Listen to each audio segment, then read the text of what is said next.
The coffin of the late Pope Francis has been moved to St. Peter's Basilica, where it will lie in state for 3 days before his funeral on Saturday. The Vatican said the pontiff, amongst his last words, thanked his personal nurse for encouraging him to greet the crowds on Easter Sunday.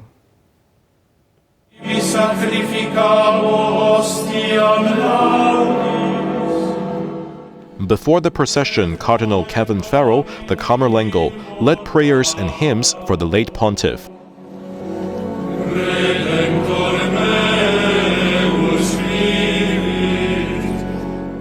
Pope Francis's casket was carried from the chapel of his residence as the bells toll for the 88-year-old Pope.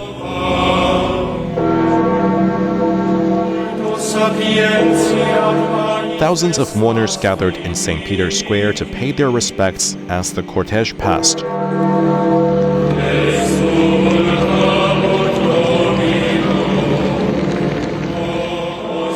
He was escorted by a procession of solemn cardinals and Swiss guards through the same piazza where he had greeted the faithful just days before in what became his final goodbye.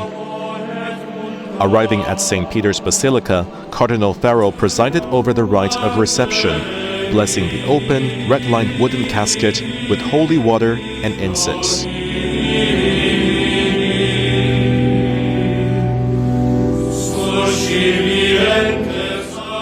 Francis's body will lie in state in the Basilica for 3 days of public viewing before his funeral on Saturday, with up to 250,000 people expected to attend, including heads of state and other leaders.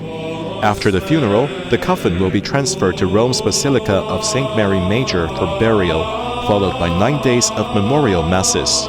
Meanwhile, cardinals are continuing their meetings this week to plan the conclave to elect Francis's successor. The Vatican said the Argentine pontiff, amongst his last words, thanked his personal nurse for encouraging him to greet the crowds in St. Peter's Square on Easter Sunday. He died from a stroke and cardiac arrest the following morning, reportedly peacefully without suffering.